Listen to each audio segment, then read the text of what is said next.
Lord, touch my lips of clay, that my words may not just be mine, that all may be touched by your Holy Scripture.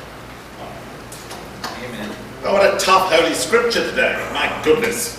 If it wasn't the psalm beating you about the brow, it was the letter of James. And I rather like the letter of James, so I'm going to read that bit of it again that struck me when I was coming to write the sermon. If I can find it. Oh, here we go. These conflicts and disputes among you, where do they come from? They do not come from your cravings, or rather do they not come from your cravings, but are at war within you. You want something and do not have it, so you commit murder. And you covet something and cannot obtain it, so you engage in disputes and conflicts. You do not have because you do not ask. You ask and do not receive because you ask wrongly, in order to spend what you get on your pleasures. Oh, convicted. Not the bit about committing murder. I mean, everyone's got to draw the line somewhere, haven't they, ladies and gentlemen? But the bit about the focus of our lives and our struggles and our arguments and our complaints and everything else. Often we wonder where on earth it's going and then complain when it takes us somewhere which we don't like or complain about. Now, earlier during the week I wrote a piece for the E-Blast, which was an enlargement of sections of a speech given by Pope Francis in Santa Cruz, Bolivia, in July of this year. Now, I wanted to enlarge upon it because it was about many themes which are precious to us, but are also core biblical tradition. Now, that's a dodgy phrase, core biblical tradition. That has been used to justify so much nonsense in the past. In this case, I'm trying desperately not to do that.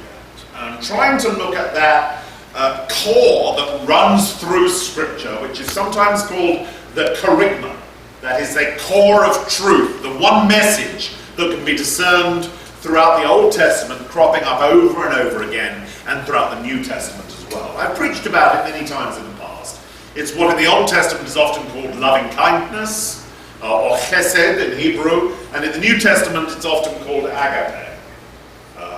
Love with a more deliberate intent and meaning to it. So I'm going to look at how we create a world, how we work towards a world that is reflective of this loving kindness, and which brings forth all those things which are precious to us, like social justice.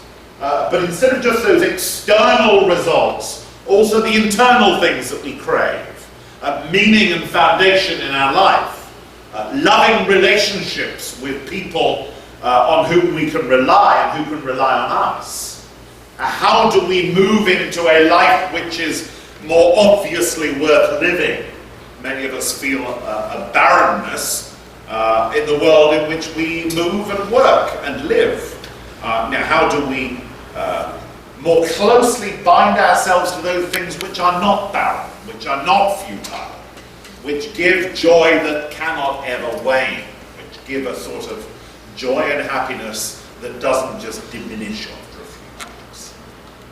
You know, there's been a series of TED Talks on public radio, going back to about 2004, where a professor explains the origins of human happiness and how human beings are happy. Now, this has been really transformative to me in listening to his teachings, because it goes against many of the things which we think are just obviously true when it comes to the pursuit of joy and lasting happiness. He says, and research backs him up, that if two events happen to two different people, one of which is something which we regard as joyful and wonderful, and the other one is something horrible, and he uses the example of somebody winning the lottery and somebody being made a paraplegic. He says, against all our expectations, after a year, that person reports exactly the same levels of happiness that they did before they either won a lottery or had a horrible accident which made them a paraplegic. So we tend to project far too much meaning onto the events that happen in our lives, and too little meaning into the actual underpinning of our lives. We always look to the thing that is going to come along to either deliver us, or the thing which we are frightened of, which we think is going to destroy us. The evidence suggests that that's not the way humanity works. So, if we are not just waiting for the next panacea to come along and make everything joyful and wonderful, whether that be a person who will bring us happiness, or an organization which will be just perfect and give us everything we wanted, or a purchase which will make us happy, then how are we going to go about living together in community? We must be looking for something which is more just, more long-lasting, something which we can collaborate in over many years to make the actual world we live in better, and not just looking forward to the next series of events which will distract us temporarily. Now, of course, from a social and economic point of view, this is an extremely unproductive technique to peddle. Because unless people think that the next event, the next purchase, the next trip, the next treat is going to completely transform their lives, they won't kill themselves earning the money to make it, to buy it.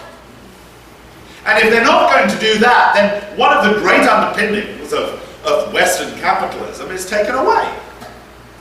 But we might find happiness instead of transient diversion.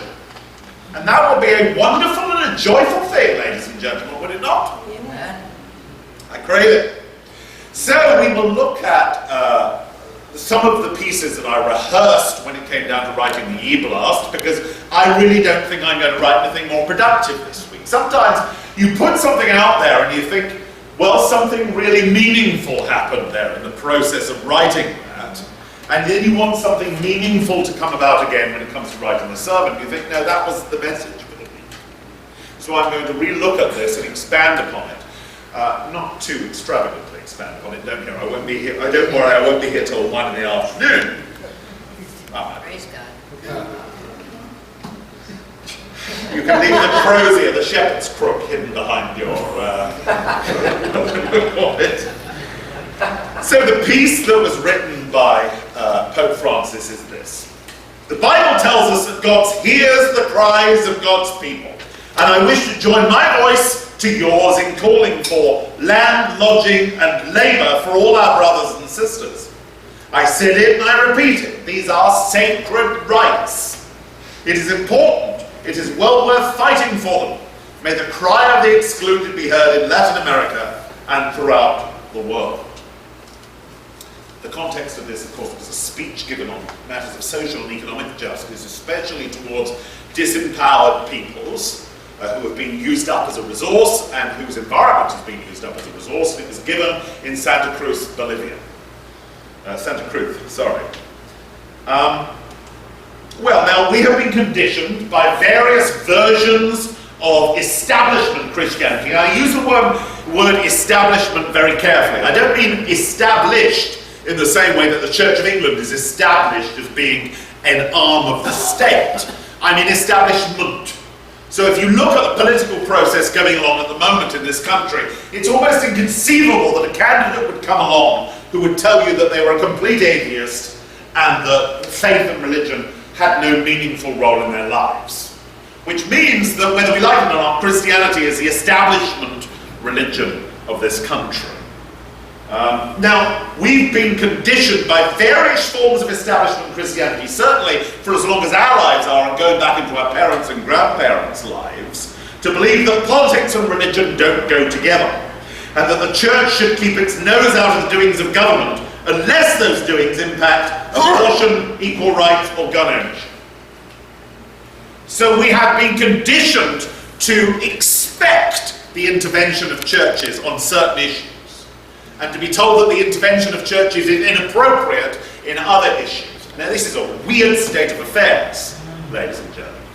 So we are told that it is appropriate for the church to intervene on matters of personal moral discernment, usually about matters that Jesus never spoke directly to. But it's okay for the church to intervene.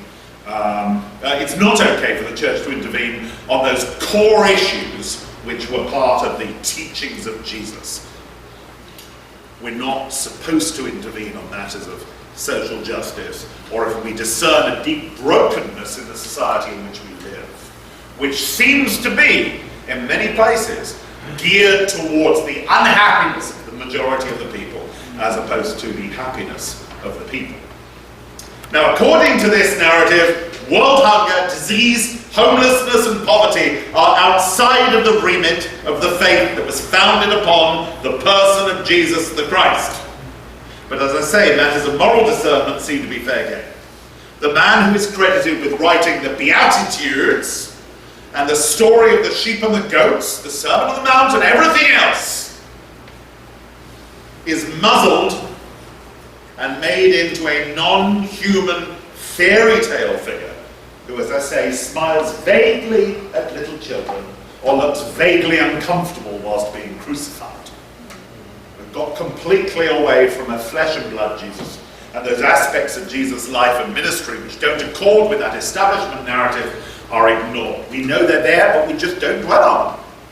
We don't dwell upon the anger of Jesus with the money changers at the temple when he does destructive and disruptive things, when he speaks the word of truth so aggressively that people are scattered by it, and that this Sixteenth religious establishment is disturbed by his actions and his words. We are told by establishment religion, the modern day iteration of the same faith that had the money changers in the temple, that this is not the role of the Christian faith. And too often we're willing to believe it, because it means we don't have to do anything which causes us to stick our necks out. I'm as guilty as anybody else on this. You know, it's easier to say those words in a safe space like this church than it is to actually act them out in real life outside of these walls. And I'm as guilty as anyone else with that. I might be a little more eccentric than most people, but, you know, you still want your comforts, ladies and gentlemen, amen? Amen. Dear, oh dear. Fundamentally, I believe that it's through a community of purpose, a purposeful community. And remember that the word ecclesia, that our modern word church is based upon, means a purposeful gathering. It is through this community of purpose that we come most fully into an imitation of Christ. Because as individuals, speaking truthfully and honestly, we are too prone to self-delusion, convenient self-delusion, and we have no accountable discipline outside of our own wants and desires and conveniences. And as merely members of a mob, we're just like army ants, scouring the landscape, seeming whom we may devour.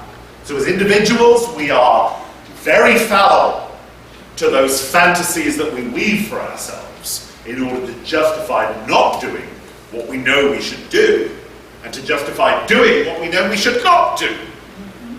So only as members of a purposeful community where we support one another, lift one another up, love on one another, prevent one another dying uncomforted, dying of starvation, dying of despair, urge one another on to the most fully human that we can be. Within this purpose that we have as a community to more accurately model Christ, communally, because as an individual we will always be doomed to fall short of what we see as perfection. That's the nature of humanity. But as a community, we can be strong where our brother is weak, and our sister can be strong where we are weak. We are capable of becoming something ever so much more. And there's historical precedent for this. Purposeful communities of faith have changed the world on numerous occasions. Let us not forget that it was a purposeful community of faith that ultimately turned society's eyes to re-examine some of the great evils which occurred almost within living memory. Whether that be imperialism or slavery or the widespread war over resources and political ideologies which the 20th century saw and the 19th century before it. It was that purposeful community of faith that came together which changed the world. We've seen it in our own time. We've been a part of it. Our founder was foundational to it. Yes. Reverend Troy Perry did not as an individual change the world, but he created a community of purpose which did. Yes. which did, and is continuing to do so. And from the most blessed position, the position on the periphery, on the margin, where we are not the establishment religion, nor will we be. And that's a wonderful thing. So, a community, whether large or small, can, as I say, support one another, model virtue, and exhort through example. Now, exhorting through the example is the only meaningful way we can model something to one another. Telling in words is not very effective when you're not living it yourself. Now, as an individual, the whole thing seems hopeless. As members of a purposeful community of faith, all things are possible. All things are possible.